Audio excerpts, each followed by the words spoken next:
Akkam jirtu? Baga nagaan gara Ruubee Teek nagaan dhuftanii isiniin jedha. Bilbilli keessan yeroo baay'ee suuta hojjechaa jiraa?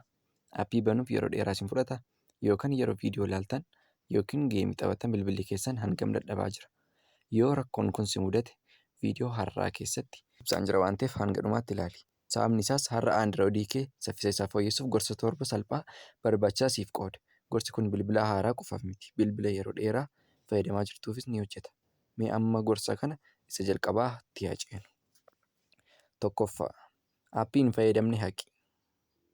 Gorsa jalqabaa, aappii ati hin fayyadamne bilbila kee keessaa haqi. Namoonni baay'een aappii hedduu bilbila isaanii irratti fe'u. Garuu yeroo baay'ee isaan keessaa muraasa qofaa fayyadamu. Aappiiwwan kun istooreejii kee qofaa hin guutan. Yeroo tokko tokko baakgiraawundii keessatti hojjechuun raamii fi baatirii kee fayyadamu. Kanaaf bilbila kee keessatti aappii ati ji'oota hedduuf hin fayyadamne yoo jiraate uninstaal gochuu dandeessa. Garuu hubadhu, aappii ati hin beekne yookaan siistem aappii ta'e akkasumaan hin haqin. Aappii ati beektee fi hin barbaanne qofaa haqi. 2. Istooreejii kee guutuu hin godhin. Gorsa lammaffaa, istooreejii bilbila kee guutuu hin godhin.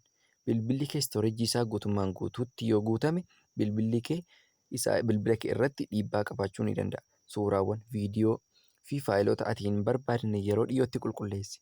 Keessumaa fooldeera daawunloodii kee ilaali. Yeroo baay'ee faayilota nuti yeroo tokko qofaa fayyadamne achitti hafan suuraawwanii fi viidiyoo barbaachisoo ta'an baakaappii godhi. Kan hin barbaachifne immoo haqi. Yaadadhu, istooreejii qulqulluun bilbila kee akka sirriitti hojjetu gargaara waan ta'eef. 3. Keechii bilbila kee qulqulleessi. Gorsa sadaffaan keechii aappiiwwan yerootti qulqulleessi. Aappiiwwan yeroo ati fayyadamtu faayilota teempireerii ta'an uumu. Yeroo baay'ee faayilonni kun walitti qabamu. Kanaaf aappii tokko sirriitti hin hojjenne yookaan rakkoo qaba yoo ta'e keechii isaa qulqulleessuu gargaaruu danda'a jechuudha. Garuu of eeggadhu. Kileer keechii fi kileer daataa wal fakkaataa miti. Kileer daataa yoo goote aappichi akka haaraa ta'ee siitingii yookaan looginii tokko tokko dhabuu dandeessa. Kanaaf sirriitti kan hin beekne hin tuqin. 4. Bilbila kee riistaartii godhi.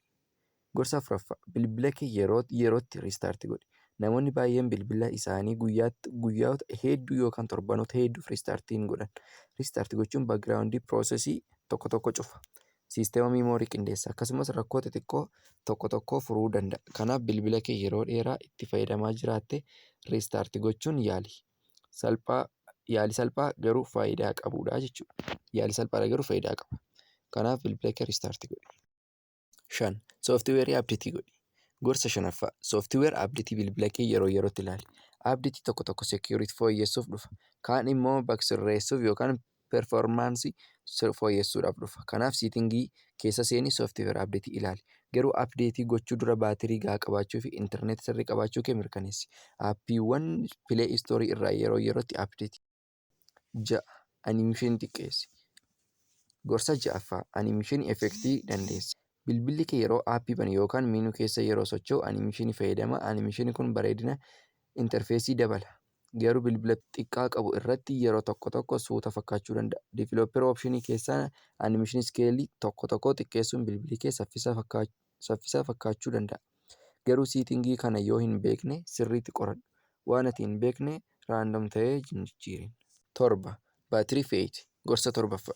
Bilbila kee akka hin ho'ine eegi. Bilbilli yeroo dheeraa ho'a guddaa keessa yoo ture isaa gadi bu'uu danda'a. Aappii baay'ee yeroo tokko tokkoon banamanii yoo jiraatan cufi.